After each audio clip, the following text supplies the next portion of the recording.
Bonjour à tous. Aujourd'hui, cette vidéo aura pour thème le devoir de mémoire, qui est pour moi une vaste escroquerie et qui permet aujourd'hui d'amoindrir intellectuellement notre jeunesse, entre autres, mais nombre de gens. Il y a hier ou avant-hier, bref, hier plutôt, j'étais en discussion avec une copine et ça a été terrible. On s'est mis à discuter de ça, du devoir de mémoire, bref, et du négationnisme ainsi que du révisionnisme.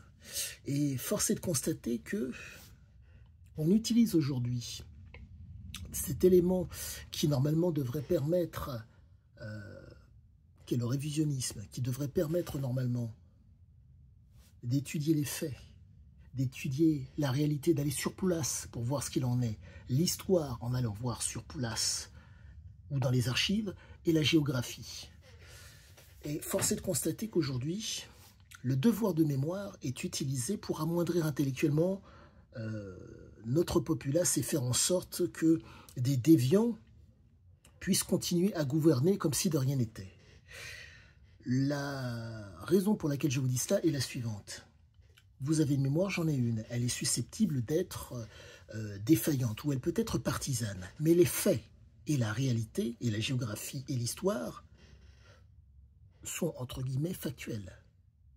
Donc il faut comprendre que quand on est dans une approche dite révisionniste, donc on reprend les faits, qu'ils soient géographiques, historiques, réels, factuels, idéologiques, virtuels et fictifs. On reprend un ensemble de faisceaux pour savoir ce qui est vrai et ce qui est faux. C'est comme si quelqu'un arrivait à formuler une opinion ou un avis à partir des oui-dire. Pardonnez-moi. Imaginez quelqu'un qui arrive à fournir une opinion à partir de oui-dire. Ce n'est pas normal. Si la personne va vérifier, si la personne va voir les différents protagonistes de l'histoire, là, l'opinion est, si je puis dire, pas fondée, mais peut-être, entre guillemets, corroborée par des personnes, par des faits. Mais maintenant, si la personne va sur place et voit ce qu'il en est, on se retrouve avec des éléments extrêmement qualitatifs pour pouvoir émettre un avis. Ce qui fait que pour peu que vous soyez en mesure, vous soyez limité pour X ou Y raison, par votre approche, si vous avez pris les faits, si vous avez pris en compte la réalité, l'histoire et la géographie, et qu'une autre personne arrive à voir un autre élément que vous n'avez pas, exemple, la génétique ou la neurobiologie, ce sont des éléments qui vont vous permettre de pouvoir juger la personne avec d'autant plus d'acuité, ou la situation avec d'autant plus d'acuité.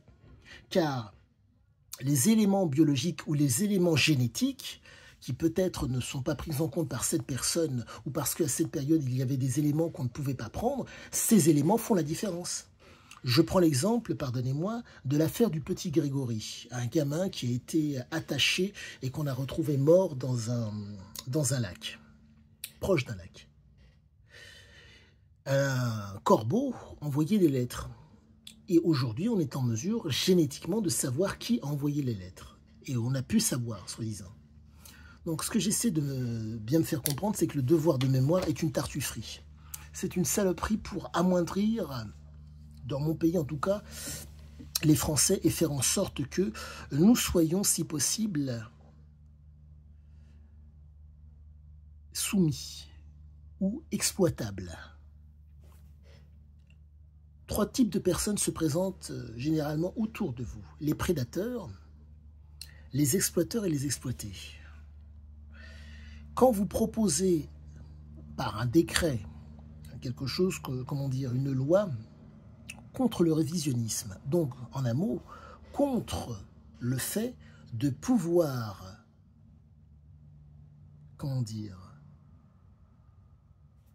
de pouvoir utiliser les faits, la réalité, l'histoire, la géographie, ainsi que le virtuel, le fictif, l'idéologique, la génétique et la neurophysiologie, et la neurobiologie, pardonnez-moi, pour pouvoir corroborer ce qui est avancé, vous vous retrouvez avec des gens que vous amoindrissez.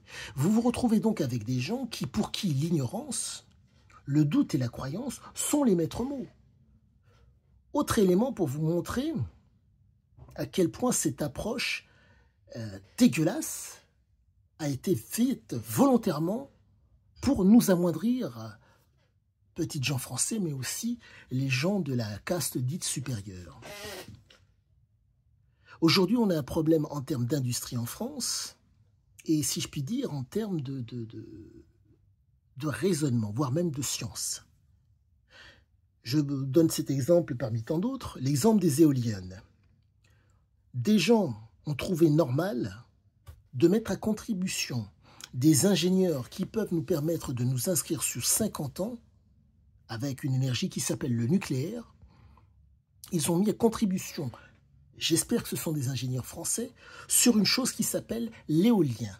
Donc quelque chose qui tourne en fonction du vent, donc qui est ponctuel. Jusqu'à preuve du contraire, on ne peut pas couper une personne en deux. Donc cet ingénieur qui aurait pu nous permettre d'avoir une avancée conséquente dans un domaine qui est le nucléaire, s'est retrouvé, vous m'en excuserez, c'est mon avis du moment, à devoir faire donc de l'éolien parce que des gens étaient plus intéressés par un gain immédiat que par que par la nation et la patrie française. Nous aurions eu la possibilité d'être autonomes et indépendants avec cette énergie. Pardonnez-moi, avec ce Français ingénieur qui travaille pour l'avenir de son pays. Tous ces gens, donc, je saute du coq à l'âne, mais je pense me faire comprendre.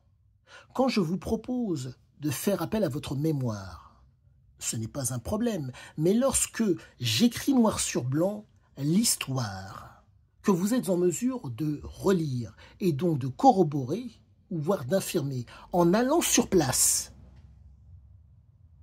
là on se retrouve dans une démarche de raisonnement et non plus de mémoire.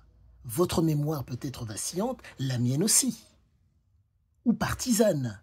Et donc on se retrouve avec des gens qui vous expliquent notre caste d'abord et les autres peut-être après. C'est ça, on cherche réellement à rabaisser les, entre autres en France. Et donc petite digression qui vaut ce qui vaut, mais compte tenu que M. Emmanuel Macron envoie des armes aux Ukrainiens, j'ai l'impression qu'on cherche à mettre sous tension les Russes. Donc, mon propos est très simple. Les Ukrainiens, s'ils n'ont pas d'armes, ça s'arrête très rapidement. Si ça continue, il va y avoir une sanction qui va nous tomber dessus. Aujourd'hui, il y a augmentation du prix de la nourriture. Demain, je ne sais pas qu'est-ce que ça sera. Mais quoi qu'il en soit, la problématique de M. Poutine, c'est qu'il n'atteindra pas les politiques. Je vous rappelle que nos chers politiques, c'est 7 000 € par mois, plus 13 000 € d'avantages en nature, la maison, à moindre prix, voire pas payé du tout. L'affaire Hervé Guémard, pour ceux qui ne savent pas, M. Hervé Guémard utilisait de mémoire un duplex gratuitement travaillant en étant un politique. Petit aparté, mais c'est juste pour vous montrer les avantages. La nourriture, la cantine de l'Assemblée nationale et j'en passe, et la voiture, et j'en passe, et nombre d'avantages en tout genre. Donc on se retrouve facilement avec 13 000 € d'avantages sans utiliser leurs, pardonnez-moi, indemnités.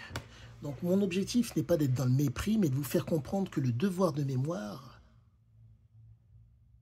ou les lois mémorielles, sont faites pour amoindrir le français, pour faire en sorte que ceux qui veulent s'appuyer sur des références historiques françaises qu'ils pourront vérifier, qu'ils pourront confirmer ou affirmer, soient mis à mal. Ouais, c'est ça. On cherche réellement à nous rabaisser vaille que vaille. C'est ça. Et cerise sur le gâteau, compte tenu du fait que En termes, pardonnez-moi, d'alimentation, on ne consomme pas français. En termes d'industrie, c'est plutôt en berne. Et en termes d'énergie, l'éolien laisse supposer qu'au lieu de mettre dans le nucléaire, voire même dans le traitement des déchets nucléaires pour les réutiliser, on préfère l'éolien. Si ça, c'est pas chercher à faire en sorte, comment dire, en tout cas, si le fait de chercher Vladimir Poutine n'a pas pour objectif de mettre une espèce de conflit comment dire, en France, pour que toutes les erreurs qui ont été commises puissent passer à la trappe, je ne sais pas, je m'avance énormément. Certains parleront de théorie du complot, allez au diable.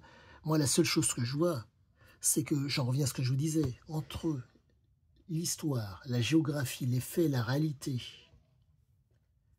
le virtuel, le fictif, l'idéologique, et la génétique et la neurophysiologie, tous ces éléments ne sont pas pris en compte. C'est mon idée du moment.